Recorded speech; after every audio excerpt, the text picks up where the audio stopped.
Israel e Iran kaɓi e nder hare nde gandanɗa ko balɗe 12 mbaɗi.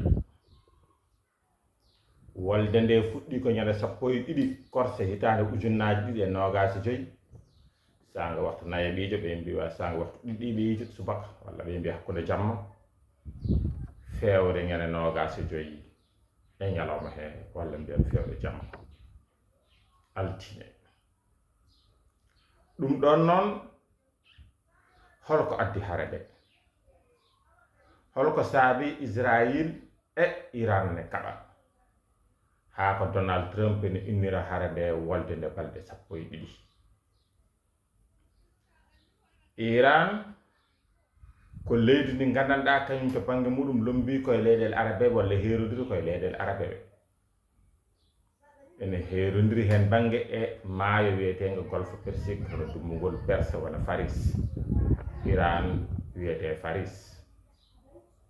Israel ko leydi ndi gandanɗa kañum ne heeɗi koye maayo mo wiyeteno kadi mer Méditerranée.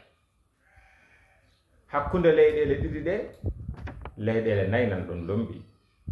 Jordanie ne ɗon, Iraq ne ɗon, Koweït ne ɗon, Liban ne ɗon. Hakkude mum e geej o ɗo cumbugol ngol woni ɗo e mbawi wiide Qatar ne ɗon e Bahrain leyɗele arabe ɗe leyɗele limtude fof ko leyɗele arabe. Turki nane heedi ɓe dow to Kiron ɓe Syrie ko leydi arabe ɓe Turki ko ɓe leñol turk. Nde ɓe kaɓi nde idi fellude ko Israel fini tan felli e jamma 12 korse.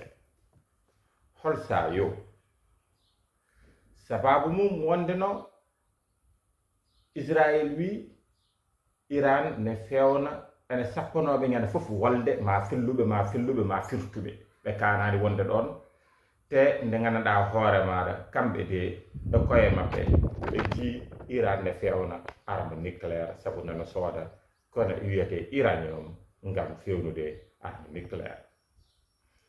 Iran noon to banggue mum wi uranium muɗum fewnata ko nucléaire muɗum ko ngam cellal e ɓamtare ndema e ko nandi hen kono yarani banggue wolde. ɗum deeƴani e haqqille Israel ha Israel felli. Nde ɓe pelli nde noon ɓe pelli ko nokkuji tati. Ɓe pelli ko Téhéran wuro lamorgo ngo, ɓe pelli ko Fordow, ɓe pelli ko Isfahan. ɗeɗo gure tati ɗe ɓe pelli ɗe ɗen gure tati ɓe mbi ina mooli gandanɗa hoore maɗa kaɓirɗe hare nucléaire.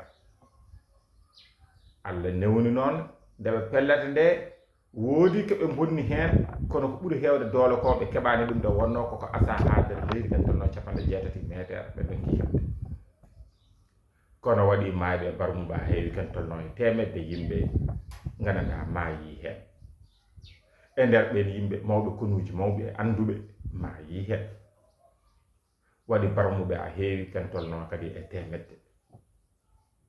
Ɗum ɗon noon nden fiyande nde waɗi